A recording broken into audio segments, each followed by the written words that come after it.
Black hole अंतरिक्ष में सबसे अजीब और सबसे आकर्षक चीजों में से एक है। ब्लैक होल अंतरिक्ष में एक ऐसी जगह है जहां गुरुत्वाकर्षण इतना अधिक ताकतवर है कि प्रकाश भी बाहर नहीं निकल पाता है। इस आर्टिकल में आप जानेंगे ब्लैक होल से जुड़े दिलचस्प रोचक तथ्य। ब्लैक होल तब बनते हैं जब एक विशाल तारा मर जाता है और गुरुत्वाकर्षण बल के तहत उसका कोर ढह जाता है, या ब्लैक होल कई तारकीय ब्लैक होल के टकराव और विलय से या छोटे ब्लैक होल के विलय के माध्यम से समय के साथ द्रव्यमान के संचय से या गैस के बड़े बादलों के ढहने से भी बन सकते हैं। गैस के बड़े बादलों के ढहने के परिणाम स्वरूप मध्यम द्रव्यमान वाले ब्लैक होल और सुपरमैसिव ब्लैक होल बन सकते हैं, जो अधिकांश आकाशगंगाओं के केंद्र में पाए जाते हैं। एल्बर्ट आइंस्टीन ने पहली बार 1916 में अपने सामान्य सापेक्षता के सिद्धांत के साथ ब्लैक होल के अस्तित्व की भविष्यवाणी की थी। ब्लैक होल शब्द का इस्तेमाल कई साल बाद 1967 में अमेरिकी खगोलशास्त्री जॉन व्हीलर द्वारा किया गया था। ब्लैक होल शब्द की उत्पत्ति के दशकों बाद भी ब्लैक होल को केवल सैद्धांतिक वस्तुओं के रूप में जाना जाता रहा है। आइंस्टीन ने ब्लैक होल के अस्तित्व की खोज नहीं की थी, हालांकि उनका सापेक्षता का सिद्धांत उनके होने की भविष्यवाणी करता है। कार्ल श्वार्ज़शाइल्ड आइंस्टीन के क्रांतिकारी समीकरणों का उपयोग करने वाले और ये दिखाने वाले पहले व्यक्ति थे कि ब्लैक होल वास्तव में मौजूद हो सकते हैं। क्योंकि ब्लैक होल से प्रकाश बाहर नहीं निकल सकता, लोग ब्लैक होल नहीं देख सकते, वे अदृश्य हैं। विशेष उपकरणों के साथ स्पेस टेलीस्कोप ब्लैक होल खोजने में मदद कर सकते हैं। नई टेक्नोलॉजी के साथ विशेष उपकरण जैसे जेम्स वेब तथा हबल टेलीस्कोप आदि ये देख सकते हैं कि कैसे ब्लैक होल के बहुत करीब स्थित तारे अन्य तारों की तुलना में अलगतर प्रश्नवाचक चिन्ह से कार्य करते हैं। यदि सूर्य को समान द्रव्यमान के ब्लैक होल से बदल दिया जाए तब पृथ्वी सूर्य में समाहित नहीं होगी। ये ब्लैक होल की परिक्रमा करना जारी रखेगी क्योंकि यह आज सूर्य की परिक्रमा करती है। जैसा कि हम जानते हैं कि ब्लैक होल की उत्पत्ति मुख्यतः एक तारे से होती है, तो कई लोगों के दिमाग में ये सवाल आता होगा कि क्या सूर्य भी लाखों साल बाद ब्लैक होल में बदल सकता है? तो इसका उत्तर है नहीं। सूर्य कभी ब्लैक होल में नहीं बदलेगा क्योंकि ब्लैक होल में बदलने के लिए सूर्य इतना बड़ा तारा नहीं है। किसी तारे के ब्लैक होल बनने के लिए उसका द्रव्यमान हमारे सूर्य से कम 10-20 गुना अधिक होना चाहिए।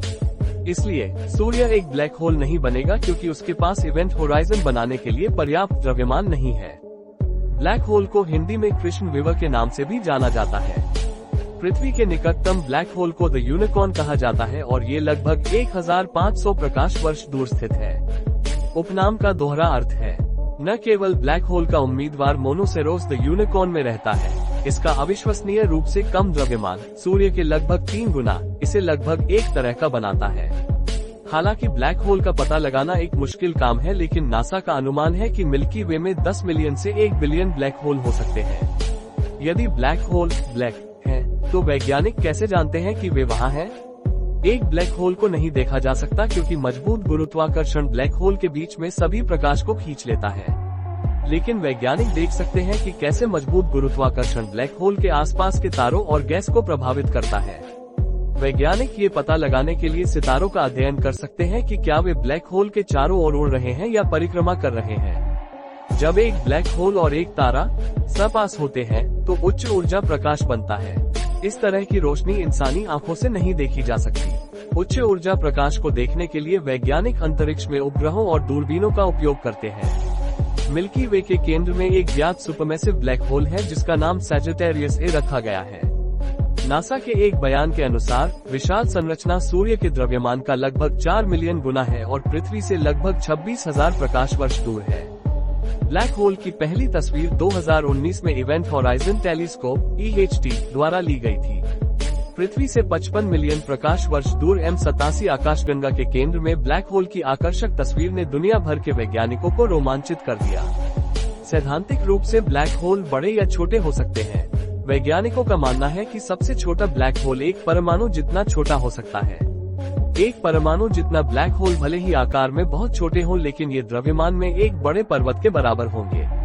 हमारे सौर मंडल का निकटतम ज्ञात ब्लैक होल B616 मोनोसेरोटिस है, जिसे A06200 के रूप में भी जाना जाता है, जो लगभग 3000 प्रकाश वर्ष दूर स्थित है और इसका द्रव्यमान सूर्य के द्रव्यमान का लगभग 7 गुना से अधिक है। सबसे बड़े ज्ञात ब्लैक होल को टन 618 कहा जाता है। यह NGC 4889 नामक आकाशगंगा के केंद्र में स्थित है। इसका द्रव्यमान सूर्य के द्रव्यमान का लगभग 66 बिलियन गुना है। ये सुपरमैसिव ब्लैक होल अब तक ज्ञात सबसे बड़े ब्लैक होल में से एक है और यह हमारी मिल्की वे आकाशगंगा के केंद्र में मौजूद ब्लैक होल से लगभग 14 गुना बड़ा है।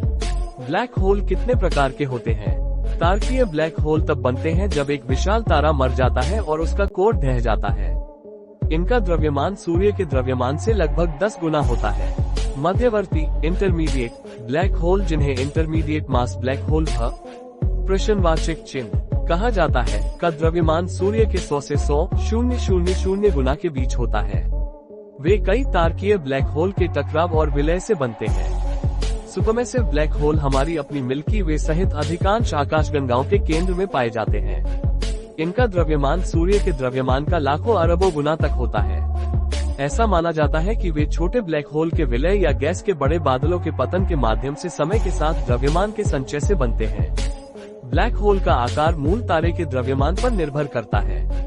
उदाहरण के लिए, सूर्य से लगभग 10 गुना द्रव्यमान वाले एक तारे से बनने वाले ब्लैक होल की त्रिज्या लगभग 30 किलोमीटर होगी, जबकि सूर्य से 100 गुना द्रव्यमान वाले एक तारे से बनने वाले ब्लैक होल की त्रिज्या लगभग 90 किलोमीटर होगी। क्या होगा यदि कोई व्यक्ति ब्लैक होल में गिर जाए? यदि कोई व्यक्ति ब्लैक होल में गिरता है, तो ब्लैक होल के आकार और उस ब्लैक होल के इवेंट होराइजन के आधार पर व्यक्ति का अनुभव बहुत अलग अलग होगा। एक बार जब कोई व्यक्ति या कोई भी वस्तु इवेंट होराइजन को पार कर लेगा, तो वह कभी वापस नहीं लौट सकेगा, तथा साथ ही व्यक्ति को समय के फैलाव का अनुभव होगा और व्यक्ति के लिए समय बेहद धीमा हो जाएगा, क्योंकि वह इवेंट होराइजन के करीब पहुंच जाएगा और एक बार जब वह इसे पार कर लेगा तब समय लगभग रुक सा जाएगा। ये ध्यान रखना महत्वपूर्ण है कि उपरोक्त परिदृश्य सिर्फ एक काल्पनिक है, क्योंकि आज की टेक्नोलॉजी व विज्ञान के अनुसार कोई मानव निर्मित चीज या मानव कभी भी ब्लैक होल के करीब नहीं पहुंच पाएगा। तीव्र गुरुत्वाकर्षण खिंचाव उस तक पहुंचना असंभव बना देगा। ब्लैक होल कोई वैक्यूम क्लीनर नहीं है जो अपने आसपास की हर चीज को अपने में समाहित कर ले। वे केवल उन चीजों को प्रभावित करते हैं जो उनके बहुत करीब आते हैं और इवेंट होराइजन को पार कर लेते हैं। इवेंट होराइजन क्या है? इवेंट होराइजन एक ब्लैक होल के चारों ओर की सीमा है जिसके आगे प्रकाश सहित कुछ भी नहीं निकल सकता है। ये बिना किसी वापसी के बिंदु को चिन्हित करता है, जिसके आगे ब्लैक होल का गुरुत्वाकर्षण खिंचाव इतना मजबूत हो जाता है कि कुछ भी इससे नहीं बच सकता, यहाँ तक कि प्रकाश भी नहीं। इसे अंधेरे का बिंदु भी कहा जाता है, क्योंकि इसके भीतर से कोई प्रकाश नहीं निकल सकता। घूमते हुए ब्लैक होल अंतरिक्ष समय के एक क्षेत्र से घिरे होते हैं जिसमें स्थिर रहना असंभव होता है, जिसे एगोस्फीयर कहा जाता है। ये फ्रेम ड्रैगिंग नामक प्रक्रिया का परिणाम है। सामान्य सापेक्षता भविष्यवाणी करती है कि कोई भी घूमता हुआ द्रव्यमान अपने आसपास के स्पेस टाइम के साथ थोड़ा ड्रैग करेगा। घूर्णन द्रव्यमान के पास कोई भी वस्तु घूर्णन की दिशा में गति करना शुरू कर देगी। एक घूमते हुए ब्लैक होल के लिए ये प्रभाव इवेंट होराइजन के पास इतना मजबूत होता है कि किसी वस्तु को स्थिर खड़े रहने के लिए विपरीत दिशा में प्रकाश की गति से भी तेज गति करनी पड़ेगी।